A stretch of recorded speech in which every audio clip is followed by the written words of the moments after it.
TV Sudeste Entrevista Especial, a partir de agora, eu recebo com grande alegria, por que não dizer com grande orgulho, aqui, presidente da ASIC-CDL, César Safatli, e o professor de Psicologia da Universidade Federal de Catalão, o professor Luiz Carvalho. Sejam bem-vindos para a gente discutir um assunto que está na ordem do dia. O que está acontecendo no Brasil, em termos de discussão com relação ao trabalho, está envolvido nessa questão da redução da escala 6x1. Por que não, então, trazer aqui dois polos para discutir sobre isso e para que você possa também tirar a sua conclusão. César Safatli é presidente da ASIC-CDL, uma das entidades mais representativas e presentes na história de Catalão. Ele é fundador e preside essa entidade hoje, a quem eu inicio cumprimentando, alegria recebê-lo aqui. César, tudo bem? É um prazer muito grande estar aqui na sua presença, na presença da TV Sudeste, do professor Luiz, um grande professor da nossa querida universidade, a UFCAT. Bom, eu cumprimento também o professor Luiz, que nos dá a honra da sua presença para a gente debater um tema importante, né, professor?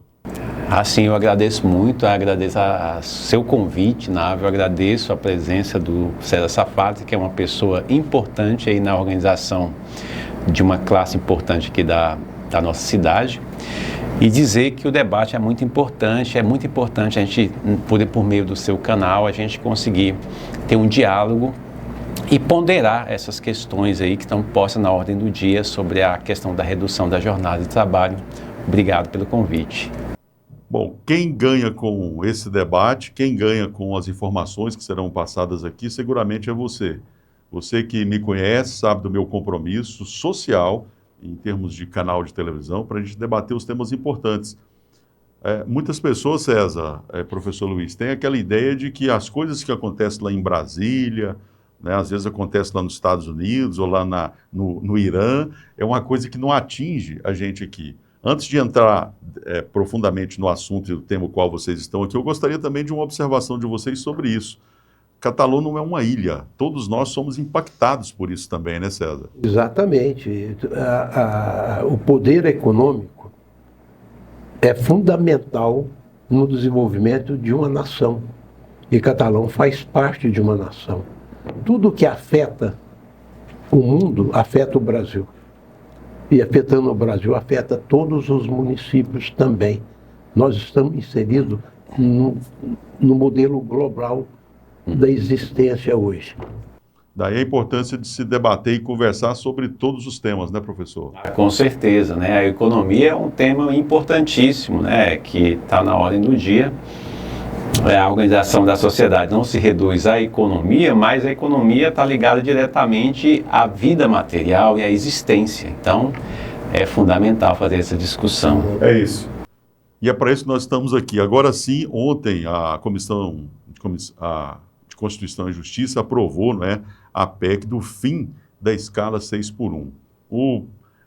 Esse projeto está caminhando e, ao que tudo indica, né, inclusive pela discussão e pelas informações que a gente tem, bem provável que ele vá estar passando, né, no Congresso Nacional e depois vai para a sanção presidencial.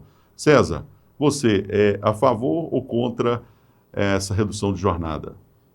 Em primeiro lugar, Dávio, professor, nós pensamos que algo tão pesado como é essa PEC para o nosso país deveria ser melhor debatido. Ele está sendo muito pouco debatido entre todas as classes lá em Brasília e no Brasil. Ele teria que ser colocado os prós e contras.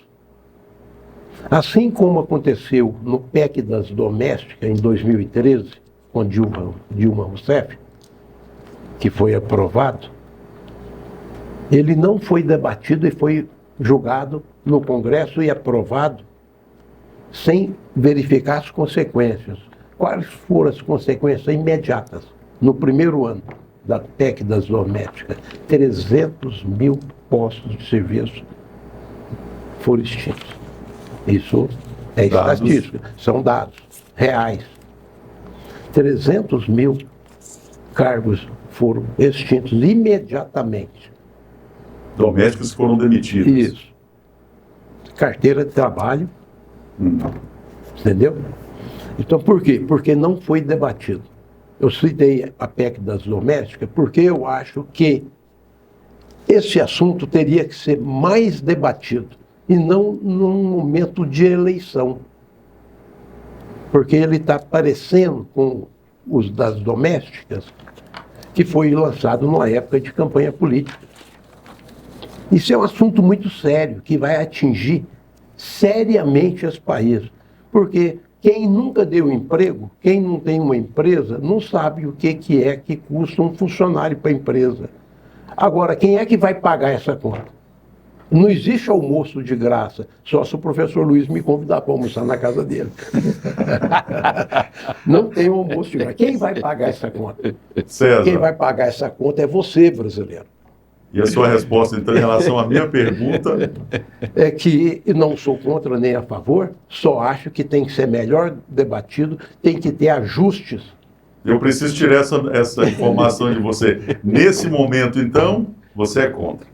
Nesse momento eu sou contra, certo. Exatamente porque ela não está sendo debatido, não está sendo pesado os prós e contras, somente os prós. Certo. Professor Luiz. Ninguém é contra o bem-estar e a saúde do trabalhador. Pelo contrário, somos totalmente a favor. Mas o governo está disposto a fazer uma redução nos impostos para a empresa que vai ter o aumento, ou quem vai pagar a conta é a população nos aumentos de preço. Tá aí mais um ponto interessante que serve também para até uma próxima pergunta, essa questão de quem vai pagar a conta, professor. César já falou que é contra, eu já quero te perguntar, você é a favor dessa redução e por quê? Já começa respondendo que sim ou que não, porque o nosso telespectador está ansioso ali para saber. Não, eu entendo essa questão de que o debate, ele, sobretudo nesse contexto que nós estamos, ele é muito polarizado, né? Então, a polarização, eu acho que ela deixa embotado essa discussão. Não é de hoje, não começou essa minha posição não é de hoje, isso aí é um debate já histórico sobre a questão dos avanços tecnológicos e o impacto na redução, na questão do trabalho, e tem também o fato, né, você que está nos acompanhando, de que a mudança na economia nos últimos tempos, em nível mundial e impactando no Brasil, evidentemente, ele criou o que a gente chama de desemprego estrutural, que gerou, inclusive, por exemplo, o MEI é uma solução para tentar lidar com o desemprego estrutural. O Estado, então, ele tenta administrar essa questão, criando a pessoa jurídica individual, que é o quê? É formalizando o informal. Então, quer dizer, há muito tempo que a gente vem enfrentando esse problema do desemprego estrutural. Pessoas que, uma quantidade significativa da população que não tem acesso estruturalmente, ou seja, que não vai ter condição, que não tinha, a gente vem lidando com essa questão, condição de acessar o mercado de trabalho formal, com CLT, com garantias e tudo mais. Isso é um problema histórico e a redução da jornada de trabalho é uma pauta histórica do movimento sindical. É importante dizer que eu também sou ligado ao movimento docente e ao movimento sindical, e esse é um debate que a gente tem feito, sim, e é um avanço que eu entendo vai ser importante. Evidentemente, a gente precisa discutir todos esses elementos que, né, o César já colocou. A questão da transição e outros aspectos que... Então, assim, além de dizer que sou a favor e não é de hoje, né? Isso é uma pauta histórica do movimento de trabalhadores e trabalhadoras, dizer também que nós temos que discutir as nuances, né? Porque não é um impacto, tem segmentos que vão ser mais ou menos impactados pela estrutura da economia brasileira. E a gente pode conversar melhor sobre isso. Deixa eu só pontuar algo que o César colocou, até para ouvir de vocês, porque às vezes, César, não tem como você fazer um omelete sem quebrar alguns ovos. E pelo que você falou, 300 mil empregos, foram muitos ovos que foram quebrados na época que se colocou esse projeto das domésticas. Passado o tempo, porque às vezes sofre um pouco ali, mas depois é uma garantia histórica também para as trabalhadoras que mereciam também ter aquele respeito. Passado hoje, qual que é a avaliação que você faz? E você também, professor, vai ter uma réplica sobre isso.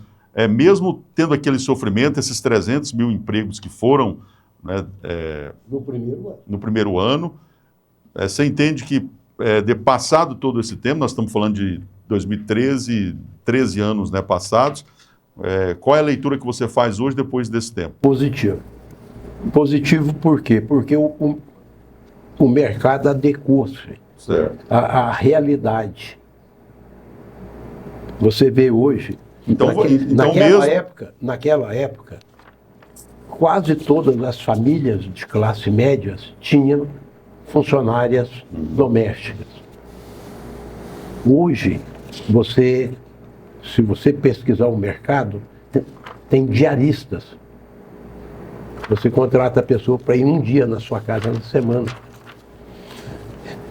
E os 300 mil empregos, se tivesse essa PEC ter sido debatida exaustivamente para chegar num denominador comum entre ambos os afetados, não teria tido. E é exatamente, eu citei a PEC das domésticas para falar que a PEC nossa, do 6x1, 5x2, deveria ser mais debatida. Há muitas nuances que precisam ser solucionadas. Eu vou dar um exemplo para você, professor, de algo que talvez você saiba ou não saiba. Você sabia que as grandes redes do Brasil contratam o funcionário que na carteira coloque lá R$30, R$50, mais 5% de comissão? Isso. Então, uma pessoa que tem no salário R$30, e é claro que ele não pode receber menos do que o salário básico da categoria. Mas ele faz o salário dele.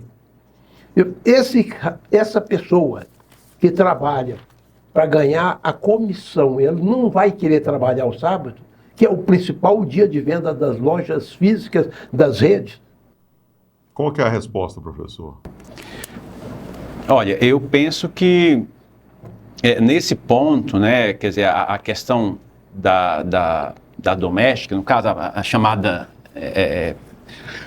isso repara um aspecto histórico do Brasil, porque o trabalho doméstico sempre esteve ligado, como a gente tem que lembrar na história do Brasil, que nós tivemos aí 500 anos, nesses 500 anos nós tivemos uma parte significativa dele em que o trabalho foi trabalho escravizado. Então, assim, isso impacta no imaginário social da população no sentido de que é um trabalho que ele é um trabalho menor, desqualificado e não merece ter direitos. Então a gente tem esse pano de fundo histórico que faz com que a gente tenha que fazer essa reparação, e foi uma reparação mínima, pequena, mas fundamental, essa PEC chamada PEC das domésticas, no sentido de garantir que esse trabalho é um trabalho digno como qualquer outro trabalho.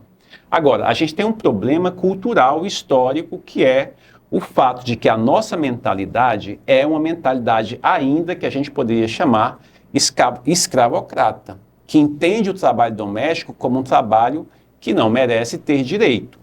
Né? Então, assim, eu acho que foi um avanço importante nessa pauta. Compensou, por mais que tenha sido, e de fato, os 300 mil empregos que foram perdidos, você entende então que... e esses 300... Pelo contexto todo. E de fato, assim, é um avanço fundamental que nós demos nessa questão, e hoje, né, por mais que...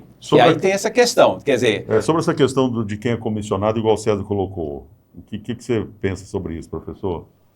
Então, isso aí entra, quer dizer, é uma espécie de eu vejo como uma espécie de uma curva que você faz no processo, né? Você não encara a questão do direito de frente e você cria um subterfúgio, uma situação, porque ganhar por produtividade, né? Eu vou lembrar uma coisa que a gente faz muito no nosso trabalho, eu ensino psicologia das organizações, né? Eu falo muito sobre os parâmetros que a gente faz numa pesquisa, que você utiliza pequenos animais para fazer esquema de reforçamento, que seria o equivalente ao salário, né? Se você faz um esquema de fixo, né, você entrega, por exemplo, água para o animal, né, fixo, esquema fixo. Em cada intervalo que passa, ele recebe a tendência é ele produzir menos, né? Então, de certa forma, esses esquemas de produtividade seria aquele que ele ganha pela produção, então você força o trabalhador a trabalhar a exaustão, né? É um esquema que, de fato, pode aumentar a produtividade, mas tem o lado negativo, que é o trabalhador viver uma situação de perda da qualidade de vida e, no limite, perda da própria saúde mental e física. Bom, diante dessa discussão, algo que os estudos também comprovam, que o Brasil é um dos países, no geral, professor e César, vocês devem saber disso, que o índice de produtividade do brasileiro, ele é um índice baixo, ele não é um índice muito alto comparado com outros países. E nós estamos tratando exatamente da redução de jornada, que, claro, subentende-se uma possível redução também, mais ainda, da produtividade. Tem uma questão aqui, como suprir essa redução de horas trabalhadas diante de um outro problema que nós estamos vivendo, que é a escassez de mão de obra. Está aqui. Vou falar para você, professor, que há 30 anos atrás, as famílias eram compostas por 10 filhos. Há 10 anos atrás, por 3 filhos. Hoje, 1,8. Está menos de 2, né? Menos de 2. Caminhando a passos acelerados para 1,5. Além de menos mão de obra, pelo menor índice de crescimento da população, há também a carência de mão de obra especializada. Essa é dos motivos pelos quais a SIC-CDL trabalha junto ao SEBRAE para qualificar mão de obra para as nossas empresas, como tem o SENAI, que trabalha para os industriários. Nós trabalhamos com os comerciários. Bom, essa carência, ela é fundamental para poder resolver o aumento da mão de obra que seria necessário para suprir a aprovação da PEC, o 5x2. Por quê? Porque você vai diminuir um dia de trabalho, mas o comércio não pode fechar o sábado. Bom, as farmácias não podem fechar, hora nenhuma, o supermercado não pode, e o comércio não pode fechar, mas o trabalhador não pode trabalhar. E aí tem que ser substituído. Ele sendo substituído é um custo para a empresa. Quem vai pagar esse custo? É a próxima pergunta do próximo tema, porque você precisa falar sobre isso, professor. Como é que você vai suprir essa redução de horas trabalhadas em relação a essa escassez que existe aí de mão de obra? Então, primeiro eu queria dizer que, assim, ainda tocando no tema passado, que eu fiz o levantamento porque o Brasil já teve a experiência de redução de jornada de trabalho. É importante a gente falar isso. Algo importante. Nos anos 80, a economia estava em crise. O Brasil reduziu a jornada de 48 para 44 e não quebrou. Ao contrário, o Brasil foi uma solução para tentar enfrentar aquele momento de crise. Sobre o ponto que você levantou, o brasileiro trabalha muito, trabalha pouco, tem um levantamento que fala que o brasileiro trabalha muito. O índice de produtividade? 76,3% dos ocupados batem ponto por mais de 40 horas semanais. É um índice altíssimo na comparação global. Então, é importante a gente desmistificar essa ideia de que brasileiro é preguiçoso, não quer trabalhar. O brasileiro trabalha muito, faz um esforço além da sua capacidade, o que leva muitas vezes, é um tema que eu sei que você já vai apresentar para a gente, que é a exaustão e o adoecimento mental e físico, o adoecimento psíquico relacionado ao sofrimento, à jornada de trabalho, ao exercício do trabalho. Então, é importante a gente colocar esses aspectos, e dizer que, sim, a redução da jornada de trabalho, ela vai melhorar a condição de vida dos trabalhadores, das trabalhadoras, vai ter mais tempo para se qualificar, não é? Ir no Senai, fazer um curso, porque a falta de mão de obra, ela não é generalizada. O que nós temos espaços de trabalho no nível mais de menor qualificação. Ou seja, na construção civil, sobretudo, né, não é à toa que, às vezes, o impulsionamento do mercado de construção civil é também uma forma de enfrentar. Mas por quê? A população, sim, reduziu, houve, sem melhorar a qualificação formal, porque o nicho de trabalho, que é o grande gargalo do Brasil, são com postos que exigem muito mais do que 10, 15, 20, até 30 anos de estudo, que está no âmbito da tecnologia, da ciência e tecnologia, né? Então, onde tem postos de trabalho? É nos serviços, é no comércio, é na construção civil. E eu acho que a gente tem que discutir aqui também como que vai impactar diferentemente, eu acho que, dialogando aqui, né, com vocês, em cada um desses segmentos. Você colocou a questão de, por exemplo, como é que vai ficar o trabalho no sábado, né? Especificamente do comércio, tem que ver, e aí eu acho que isso tudo tem que ser discutido nessa forma de transição que está sendo discutido, né? Pode ser que o debate não esteja sendo alcançado por todos os segmentos da população, mas esse debate está sendo feito, eu acho que é importante a gente trazer ele aqui para nós. Diretamente sobre essa questão que o César colocou, até para a gente avançar, em relação a quem vai pagar a conta. Essa pergunta é que muita gente faz, talvez não tenhamos, né, ouvido muito sobre isso, mas ontem, inclusive, o ministro Boulos, ele está aí na mídia, na imprensa, ele disse que são os patrões que vão pagar a conta. Ele confirma isso. E aí eu vou colocar aqui agora, porque talvez é o que o César já deu a entender, e ele está discordando disso, e com certeza o professor Luiz tem uma réplica sobre isso, a respeito de fato, quem vai pagar essa conta? O César. Vou dar exemplos. China, Estados Unidos. Produtividade. Quem é que tem maior produtividade? A China ou os Estados Unidos? Agora vou dizer para você em relação ao Brasil.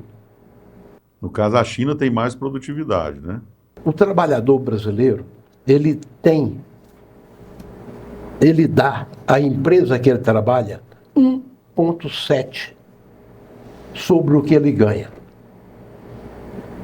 Ele ganha 1.000, ele dá 1.700 para a empresa que ele trabalha. Isso é estatística. Nos Estados Unidos, o trabalhador dá de 100, de 1.000, ele dá 20.000. Aí ele trabalha menos, ele tem melhor qualidade de vida, mas o retorno pelos impostos, pela carga tributária, pela carga trabalhista, nos Estados Unidos, dá isso ao trabalhador. Alemanha, França, todos estão debatendo a redução de horário de trabalho, mas em todos está sendo dialogado e está sendo escalonado. Não é assim, tem que ser debatido. O custo Brasil trabalhista, quanto que é hoje? Será que a população sabe?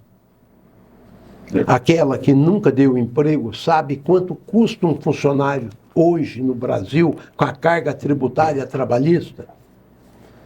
Será que a pessoa que ganha um salário mínimo, R$1.700, será que a população sabe que esse 1.700 transforma em 3.800 de custo?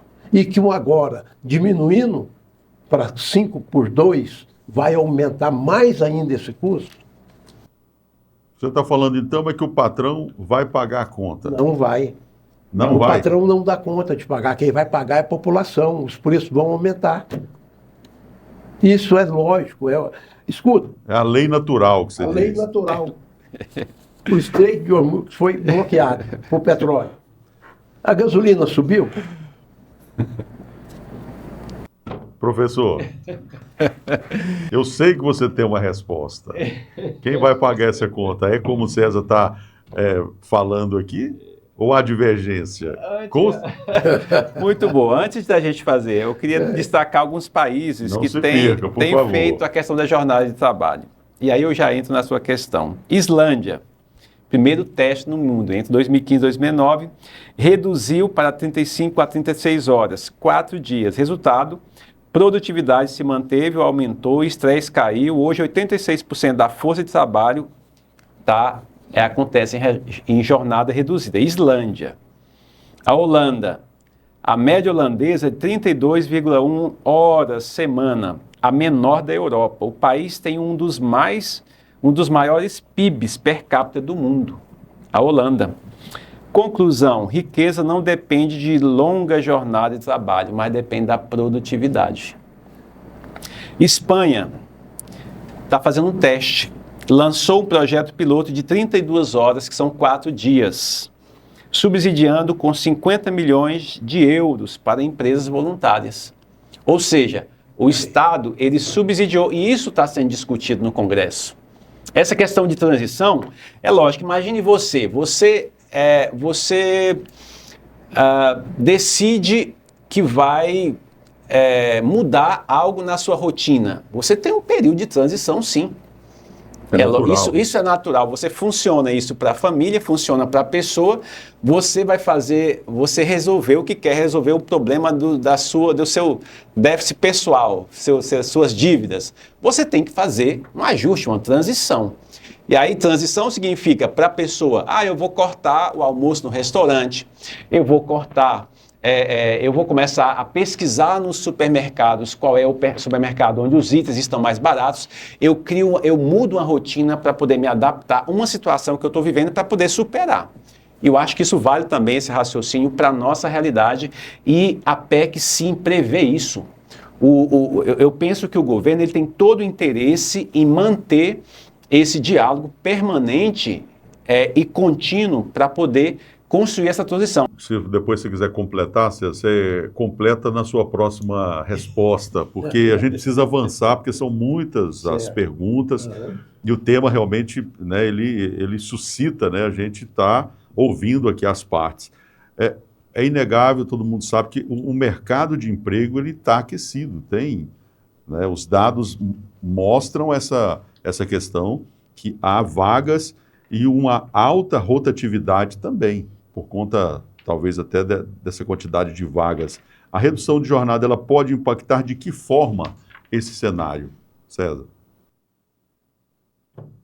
Essa mudança, ela teria que ser debatida entre patrões e funcionários, através dos sindicatos patronais e funcionais, que já existe, que é o dissídio coletivo, onde é negociado tudo.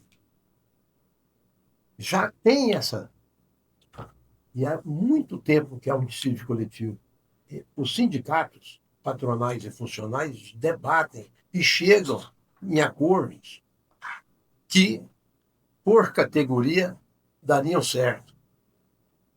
Veja você, eu vou dar um exemplo aqui para você ter noção. O professor Luiz falou que no Congresso está sendo debatido, está sendo estudado e tal. Só que essa PEC está sendo trabalhada para ser aprovada com a máxima urgência, sem debate, sem chegar à conclusão. Quem vai pagar a conta? A pergunta continua. Não, mas o conjunto vai pagar, não vai. O bolo vai ser dividido por todos, não? Eu te faço uma pergunta e faço ao professor. Vocês já andaram pelos centros das cidades do Brasil afora? Milhares de salas fechadas, comércio fechado. Aluga-se. Aluga-se, vende-se imóveis de empresas que valiam milhões. Estão totalmente defasados. Totalmente defasados. financeiramente e não valendo praticamente nada, porque os centros das grandes cidades estão morrendo. As empresas estão fechando portas atrás de portas. O comércio informal, você vai na Shopee, você sabe qual que é a carga de trabalho do Mercado Livre, Shopee. Essas empresas não é 44 horas, é 700, 70. Vou dar um número para você que vocês vão assustar. Sabe quantas pessoas trabalhando em entregas do Mercado Livre, Shopee e aí em diante tem em Catalão hoje?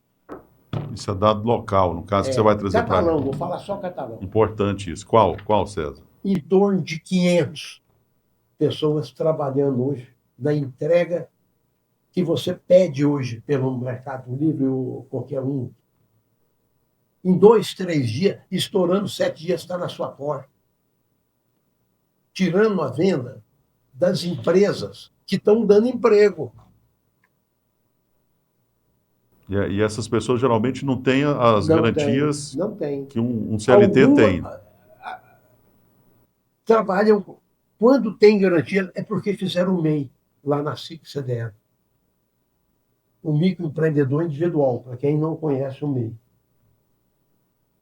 Isso tira as vendas das lojas e tira a lucratividade das lojas. Tira também uma coisa que poucas pessoas atentam para isso. Tira os impostos pagos na cidade, que volta para a prefeitura, para que ela possa fazer benfeitorias na infraestrutura, na saúde, na educação, na moradia, na segurança. Tudo isso juntos teriam que ser debatido mais, com mais tempo no Congresso Nacional. Não poderia ser algo que chegou nesse momento, pré-eleição, essa pressa em aprovar, sem ter decidido quem é que vai pagar a conta. Professor Isso é Luiz. o mais importante, porque como aconteceu na PEC das domésticas, por ter sido aprovado no ano eleitoral, e sem debates acalorados, porque é justo, tudo que foi feito para as domésticas vai ter que ter sido debatido, teria que ter mais argumentos de ambos os lados. Você pode ter certeza disso. Não vai ter aumento de emprego, vai ter redução. O que você tem a dizer sobre isso, professor? Principalmente, não vamos fugir do tema, né, que é a questão do mercado de trabalho está aquecido pelos números que a gente tem visto. Não tem mão de obra. Não tem mão de obra. Então, como é que pode impactar essa redução de jornada nesse cenário? E diante do que o César falou também. Eu precisaria ver esse dado para a gente ver se de fato ele está aquecido de forma genérica ou se é um nicho específico que está aquecido. Como eu já falei... Não, está aquecido pela quantidade de emprego que tem. A gente tem dados do governo federal, inclusive, né, mas o aquecimento... tem tido muitas vagas de emprego. Exatamente, mas o aquecimento são em vagas no nível, como eu já falei, na construção civil, no comércio... em níveis que exigem menor qualificação com mais baixos salários. Sim. Isso, ele está aquecido nesse nível. Está na base da pirâmide ali. A conclusão geral que nós tiramos, a principal, que a redução da jornada gera 4,5 milhões de novos postos de trabalho. O César está falando que não vai gerar, e você tem esses dados que... Já proponho para você a gente fazer uma pesquisa de acompanhamento junto com a SIC-CDL. Me disponho, junto com a universidade, a gente criar um projeto para sentar com o empresariado local, a gente saber a posição deles, sentar com os trabalhadores e acompanhar para e passo esse processo de transição. Aí a gente vai ter realmente um dado concreto da cidade real, com o comércio real, com a indústria, com o comércio, com o mercado de trabalho real aqui, para a gente ter, de fato, a chamada prova dos 9. Eu já me coloco aqui à disposição para a gente pensar um projeto de acompanhamento dessa transição e, de fato, a gente saber se isso vai prejudicar o comércio, vai prejudicar o mercado de trabalho, ou se isso vai melhorar, inclusive com a melhoria das condições de vida, da saúde do trabalhador, porque tem dado também do Ministério do Trabalho e Emprego que mostra que esses últimos anos o aumento da falta do trabalho, falta ao trabalho, por burnout, por doenças relacionadas à estafa vindo do trabalho, tem sido muito alto, tanto que o Ministério do Trabalho ele estabeleceu uma mudança numa regulação específica sobre acidentes de trabalho e colocou no mesmo patamar o sofrimento psíquico, o burnout, né, que está no mesmo nível de um acidente de trabalho manipulando uma máquina ou coisa desse tipo. Então, a empresa também, ela está hoje, né, sendo convidada a olhar com muito cuidado essa questão da saúde mental no ambiente de trabalho. E a melhoria das condições de vida do trabalho, do trabalhador e da trabalhadora no espaço de trabalho, isso vai elevar a produtividade. E quem é que ganha com o trabalhador adoecido? Não é nem o empresariado, não é nem o comércio e não é a sociedade, porque quem vai, inclusive, tá implicado nesse tratamento dele é o sistema público de saúde, que é, né, via de regra, onde a maioria dos trabalhadores vão buscar, né? Então, essa é... Me dá uma parte, professor, sobre a Espanha, sobre a Islândia, sobre esses países europeus. O que aconteceu é que a mão de obra é qualificada, a tecnologia é muito alta entre esse pessoal que trabalha.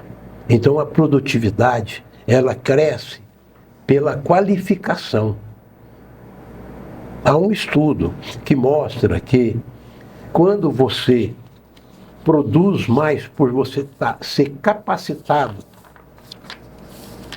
você produz de 50% a 75% a mais do que quem não tem qualificação para aquele cargo que está ocupando.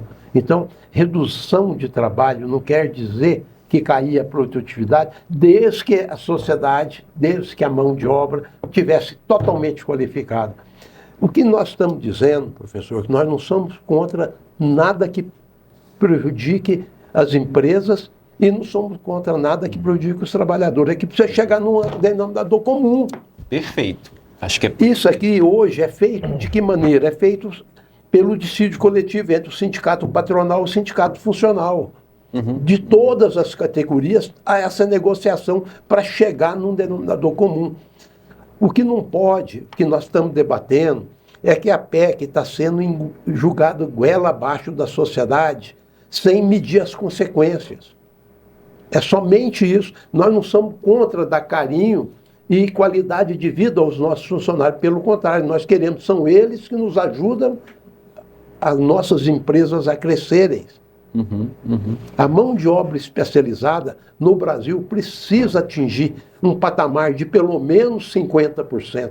Nós estamos hoje com um patamar menos de 25% de mão de obra qualificada para o cargo que exerce. Isso, o impacto é muito grande. O impacto é gigantesco.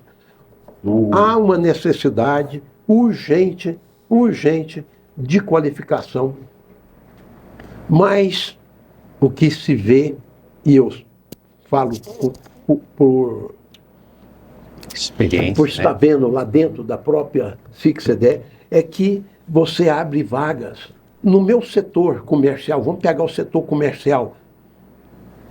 Nós abrimos vagas, tem o SENAC que faz isso, para vitrinismo.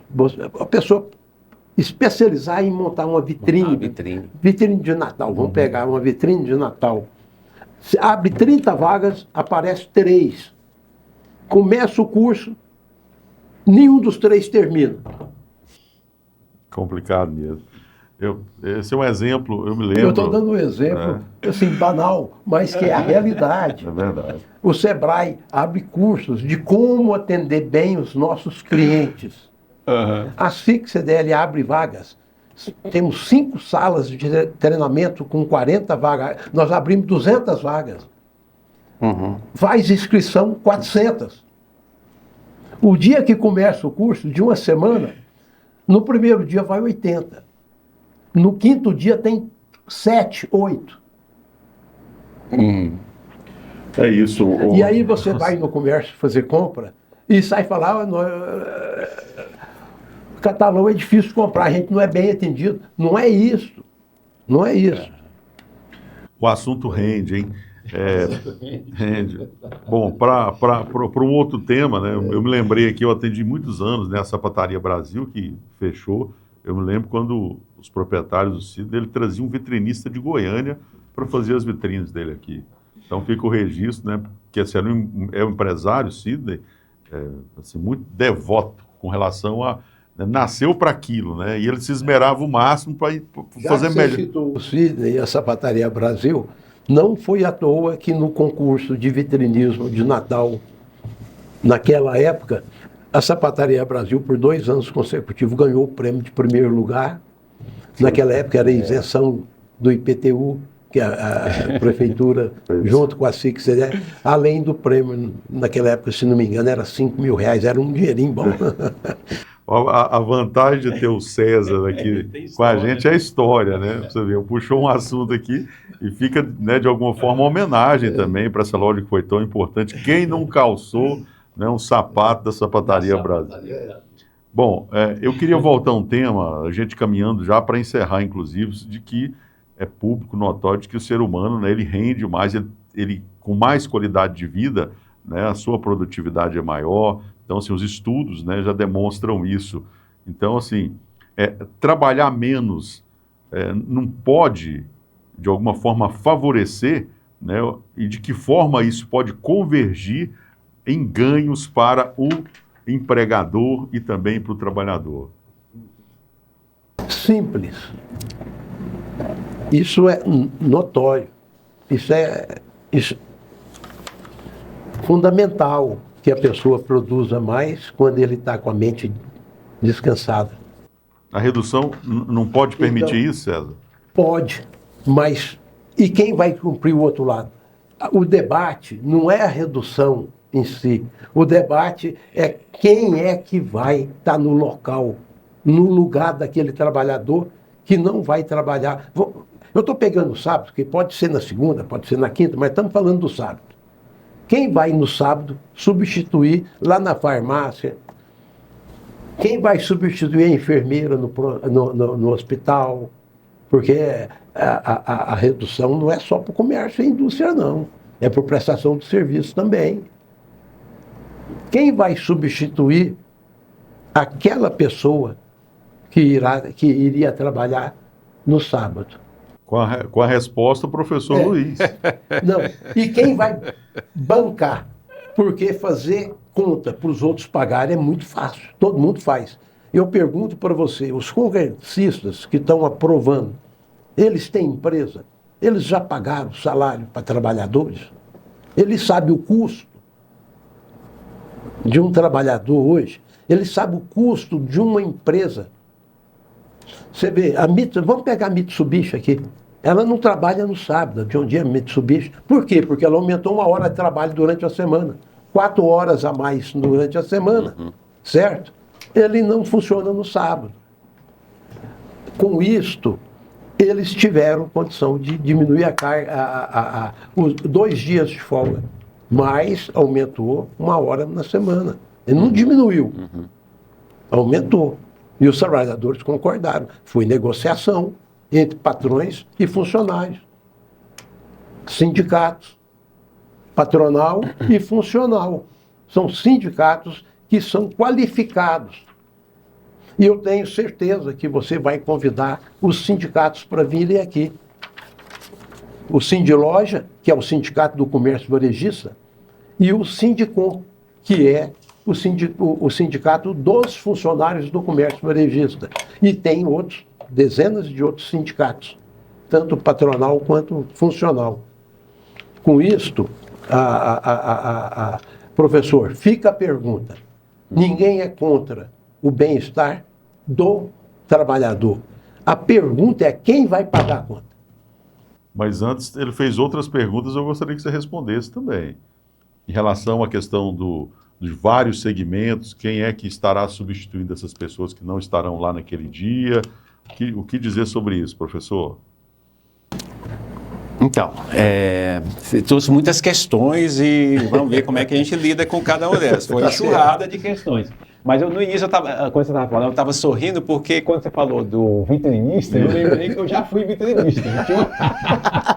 Antes de entrar na faculdade, eu tinha uma empresa, vamos dizer assim, né, trabalhava com silk, com pintura e tudo mais. E eu sempre fazia as vitrines de uma loja na época do Natal e época de Carnaval e tudo mais. Você me fez lembrar aquele período, né, antes de eu ingressar na universidade. Mas, assim, você tocou uma questão que eu queria resgatar, vou ter que resgatar, que é a questão da qualificação. Se você tem redução da jornada de trabalho, você tem mais tempo, o trabalhador vai ter mais tempo para se qualificar. Então, esse tempo que ele pode dedicar, sim, à família, pode dedicar a cuidar dos filhos, que é um elemento importante da sociedade, o cuidado com os filhos, o acompanhamento, é muito importante e é fundamental a gente cuidar dessa dimensão. Ele vai ter também tempo para poder se qualificar, ele vai ter uma quantidade de horário que ele pode se programar e suprir essa necessidade de qualificação, ou seja, coletivamente haverá nessa perspectiva, um aumento de possibilidade de qualificação para trabalhadores e trabalhadoras, né? E qual foi a pergunta mesmo? Eu já até me perdi na quantidade de questões que vocês colocaram aí. Quem vai substituir essas pessoas que não estarão mais trabalhando nesse dia por conta dessa redução? Então, acho que eu tenho que resgatar uma questão que é o cálculo, porque como é que a economia... E ele ainda insiste na questão de pagar a conta também. Como é que a economia lida com a questão, chama custo do trabalho. Sim. Custo do trabalho. Você tem, né, o capital de giro, você faz todos os custos, e aí tem uma contradição que é fundamental a gente destacar, que, em geral, a empresa, quando ela reduz o que ela chama de custo do trabalho, ou seja, reduz o salário do trabalhador, isso aumenta o ganho. A circulação do processo vai... Então, quer dizer, o que a gente está discutindo aqui é a perspectiva... Vamos pensar em teoria dos jogos. Você tem a perspectiva do ganha-perde, e você tem a perspectiva do ganha-ganha, que eu acho que é um grande negócio que essa PEC está colocando, é uma perspectiva de ganha a sociedade, ganha o trabalhador e ganha sim o mercado, ganha sim o empresariado, porque ele vai ter profissionais com mais qualificação, profissionais com mais disposição para o trabalho, e nós temos dados concretos que estão mostrando que a produtividade do trabalho, ela aumenta, ela não diminui. E se a produtividade do trabalho nesse período que o trabalhador regular, ele realiza, a produtividade dele aumenta, evidentemente isso vai suprir essa suposta necessidade de novas contratações para um dia que ele não estará em tese, pelo menos no âmbito do comércio, no âmbito em todos os setores. De outras áreas, outros setores, sobretudo nos pequenos e médios, as pequenas empresas, pequenas e médias empresas. O impacto maior, né, os estudos estão mostrando que o impacto maior será nas pequenas e médias empresas. Eu não tenho dúvida, isso está sendo discutido no Congresso, a questão de como enfrentar e, inclusive, subsidiar, dialogar e ter uma linha para poder criar essa possibilidade de transição e adequação, principalmente para esses segmentos que vão ser mais impactados, que são os pequenos e médios empresários. Isso aí está sendo discutido no Congresso. Bom, conclua. Mas, entre aspas, por que aprovar correndo a PEC se não chegar a uma conclusão? Se está sendo discutido, por que não chegar num acordo? Para poder chegar num acordo, é necessário que, você citou o óbvio, que todos nós queremos, que é o bem-estar do trabalhador, o bem-estar da sociedade, mas também o bem-estar das empresas. Da economia. Das empresas. Exatamente. Porque você fazer conta por outro pagar é muito fácil para quem nunca trabalhou, quem nunca foi patrão, aliás, desculpa. Quem nunca teve uma empresa não tem noção do que é manter uma empresa trabalhando. Nós consideramos o empresário no Brasil um herói, entre aspas, a grande maioria. A grande maioria. E você citou, professor, que a perca maior é na grande massa das empresas no Brasil, que são os médios e pequenos empresários. São esses que não vão dar conta de pagar a conta. Quando eu falo o empresário não vai pagar a conta, eu estou citando o pequeno e o médio. Eles não vão dar conta de pagar. Não tem como fechar uma loja, uma farmácia, não tem como fechar. Eu estou citando. Uma pequena indústria. Pequena indústria, tudo. No sábado. Precisa de outras pessoas.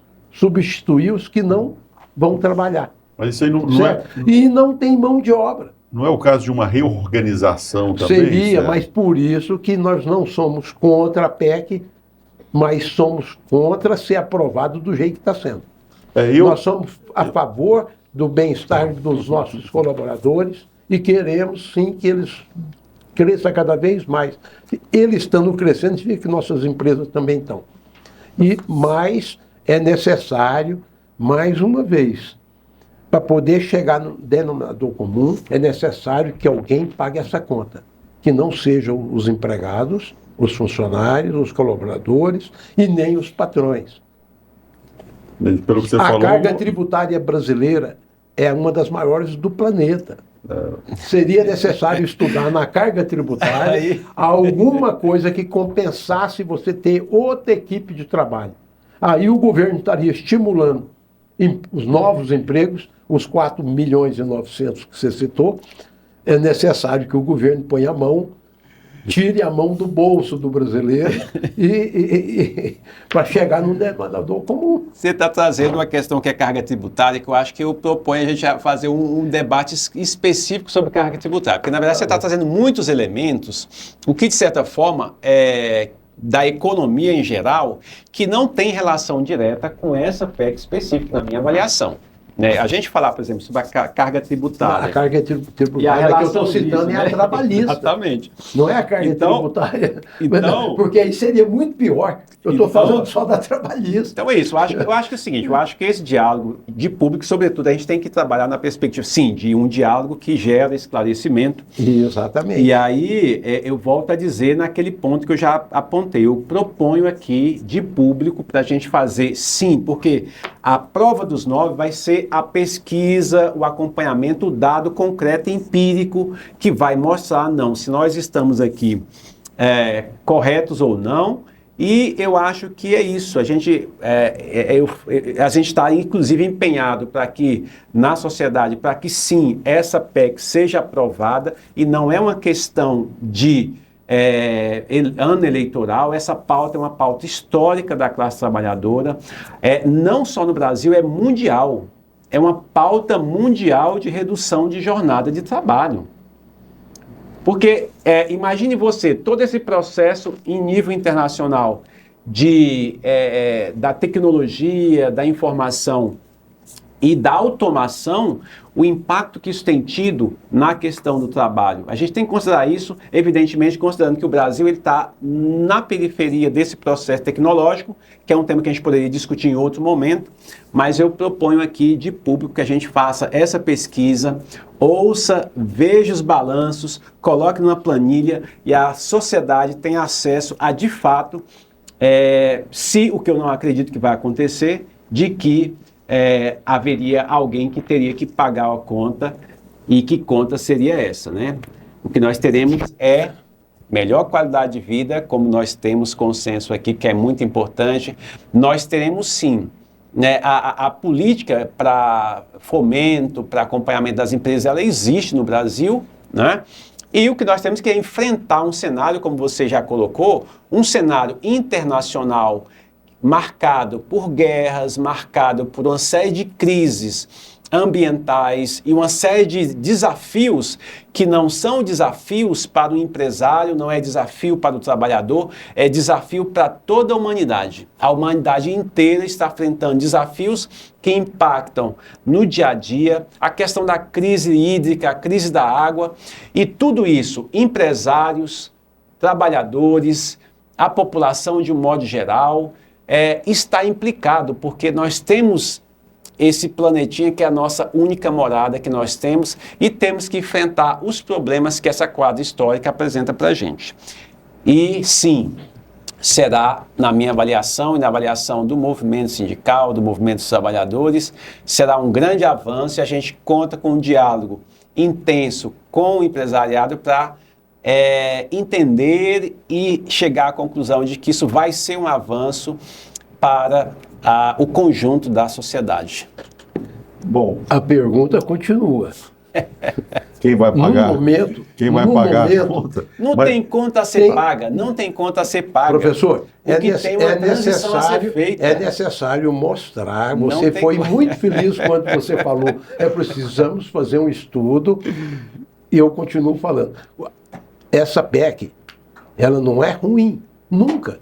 Ela não pode ser aprovada sem ser debatida. Você assistiu o evento, você colocou lá porque, na verdade, passou pela Comissão de Constituição e Justiça para dizer, não, ela está dentro da Constituição, não tem nenhuma... esse é o papel da Comissão de Constituição e Justiça. Lá eles já adiantaram um período de transição, um período de adaptação. Que não tá tendo. Ou seja, não... Na negociação não tem. Ele virá. É isso. Eles- Quando você citou Espanha, os países europeus, tem país que começou há 2 anos atrás e vai terminar a transição em 2030. Bom, Mas isso está Então- sendo discutido Mas no Congresso, isso vai ser...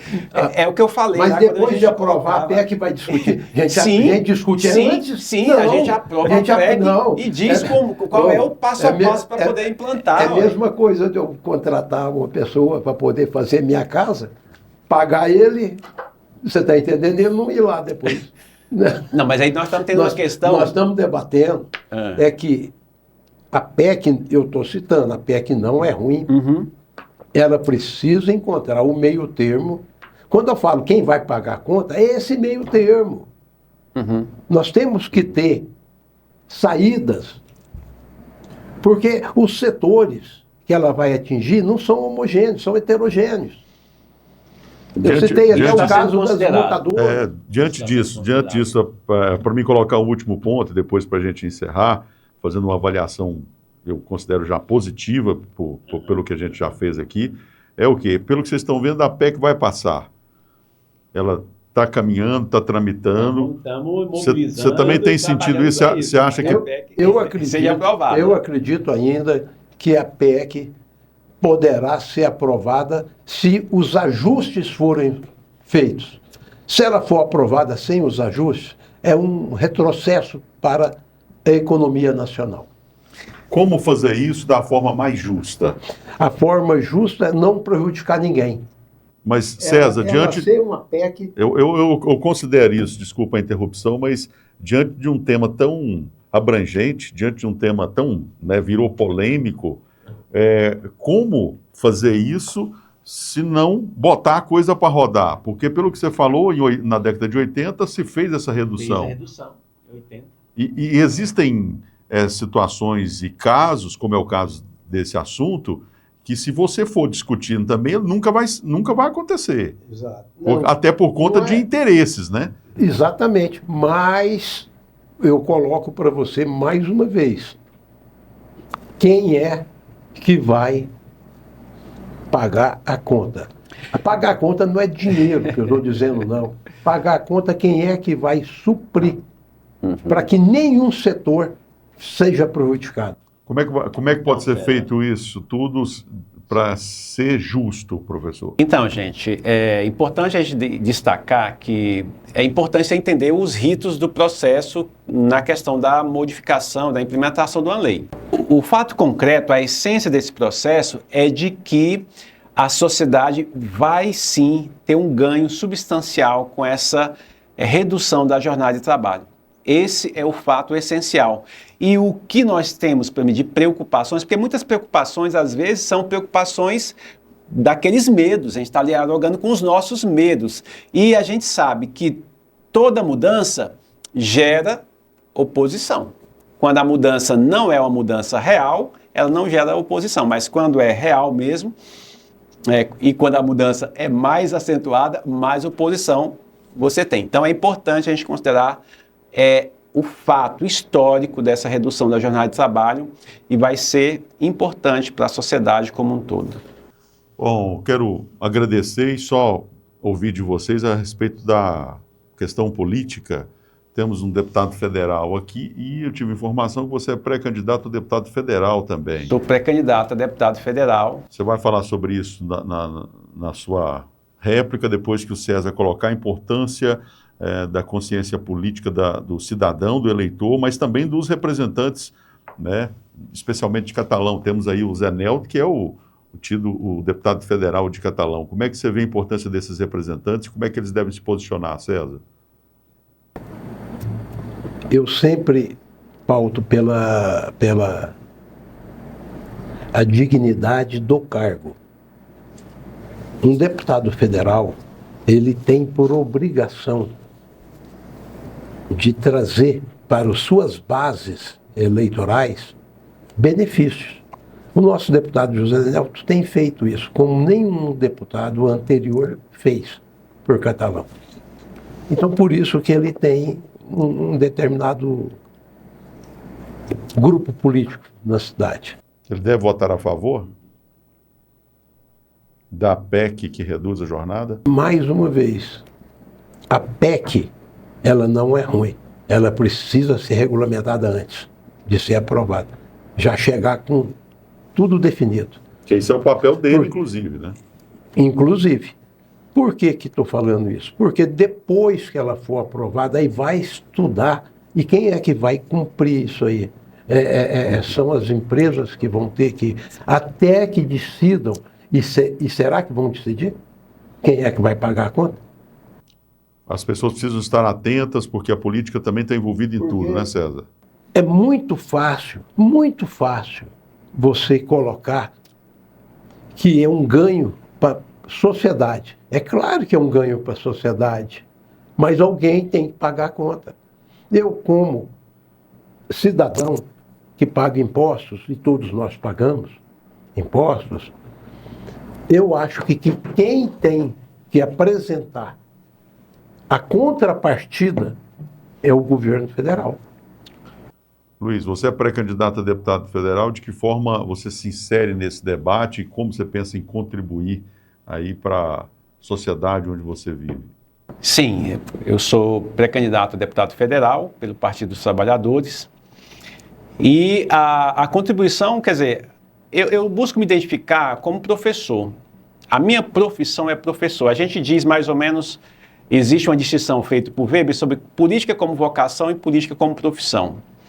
Ele diz que o político como vocação, ele vive para a política. O político como profissão, ele vive da política. Eu me considero um político com vocação para a política. Mas a minha profissão mesmo, eu sou professor e faço questão de dizer, e com muito orgulho, o que eu faço, o que eu me realizo, o que eu faço com muito prazer é trabalhar na educação. E essa pauta eu quero sim estender para toda a sociedade, porque a educação, como nós conversamos aqui, a importância da capacitação, essa é uma pauta fundamental, além, evidentemente, de outras pautas, nós estamos elaborando ali 13 pontos importantes que envolvem aspectos estruturais da organização do Estado e da sociedade brasileira, que a gente está levantando e estão fazendo debate, tanto presencial quanto no online. Então, o professor Luiz Carvalho é pré-candidato a deputado federal e essas pautas que nós enfrentamos, tanto no nível nacional quanto internacional, serão as pautas que nós estaremos trabalhando, evidentemente, na perspectiva dos interesses da maioria da população. É isso. Quero agradecer você que acompanhou esse debate, esse programa especial, trabalhando aqui, tratando dessa redução da jornada de trabalho. E considero muito importante, né, e considero realizado, me sinto realizado aqui com o que foi colocado aqui, essa predisposição por parte do professor Luiz, que é um professor da Universidade Federal de Catalão, e o César também concordando em fazer esse estudo para ver o impacto, uma vez essa jornada sendo reduzida, de que forma. Eu sou muito barrista, e a gente já conversou sobre isso, né, César? O tanto que é importante. A gente tem que olhar primeiro onde a gente está, é aquela história. Eu vou fazer bem para mim, para o local onde eu estou. Se você fizer isso lá no seu lugar, você também, você aí, a gente tem uma sociedade melhor, né, César? Então, Não resta dúvida. Fiquei feliz hoje em ver essa predisposição aqui de público, esse compromisso. Se ele vai ser concretizado ou não, está aqui as partes. Eu fiz a minha parte em uni-los aqui. E espero que dê certo, porque isso acontecendo é com certeza a sociedade que vai estar ganhando com isso. Muito obrigado a vocês dois. Quero deixar de público também aqui. Eu já milito na mídia já há mais de 10 anos aqui. Não é fácil debater em catalão. Vocês não têm ideia de como é que é isso. Então, vocês dois estão de parabéns em ter vindo aqui, ter se predisposto, né, a vir e brindar a nossa audiência com, né, as falas de vocês, a ideia de vocês acerca de um assunto que realmente merece discussão. E nós já fiz contato com esses dois sindicatos, os quais o César já falou. Nós estamos antenados, viu, César? O Sindicom já foi acionado pelo presidente Pingo, o Geraldo Rocha do Sindilojas também, a gente deve fazer entrevistas com eles, para a gente também continuar nessa discussão. Muito obrigado, Luiz, suas considerações finais. Agradecer, Návio, pelo espaço, agradecer pelo debatedor, César Safati, um grande prazer estar aqui dialogando com você. Acho que esse ponto que você coloca é muito importante. É muito importante que a gente trabalhe a ideia da política não como continuidade da guerra, como muitos encaram.